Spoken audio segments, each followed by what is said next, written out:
বাড়ির কাছে জালে জড়িয়ে থাকা একটি বিষধর সাপকে উদ্ধার করল বেলদা বন দপ্তর। সোমবার পশ্চিম মেদিনীপুর জেলার বেলদার মোহাম্মদপুর এলাকার এক বাসিন্দার বাড়ির কাছে জালে জড়িয়ে থাকা একটি বিষধর সাপকে উদ্ধার করল বেলদার বন দপ্তরের কর্মীরা।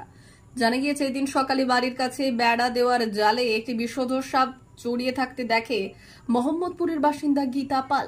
এরপর তিনি স্থানীয় এক যুবক রাজকুমার বেরাকে বিষয়টি জানালে ওই যুবক খবর দেন বেলদা বন দপ্তরে। খবর পেয়ে বন দপ্তরের কর্মীরা বিষধর ওই সাপটিকে উদ্ধার করেন।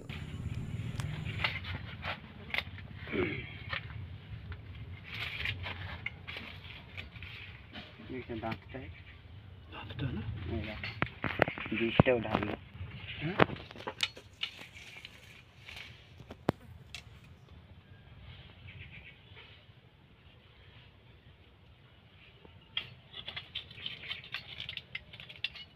দাঁতটা ভেঙে দিল না না, দাঁত কেন ভাঙবো আমরা?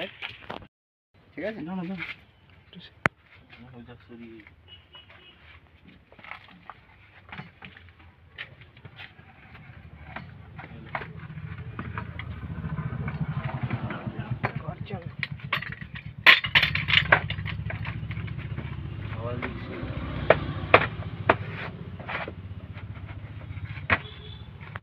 আজকে কি রেস্কিউ করলেন?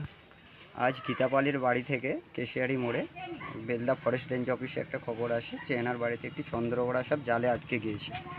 সেই মতো আমি এখানে আসি, দেখি এবং জালে আটকানো সাপটিকে উদ্ধার করলাম, যা স্থানীয় ভাষায় এখানে বড়া সাপ বলে অনেকে, বা চন্দ্রবড়া, এবং ইংলিশে এটাকে বলা হয় ইন্ডিয়ান রাসেল ভাইপার। আপনার নাম? আমার নাম শুভঙ্কর জানা, আমি বেলদা বন বিভাগের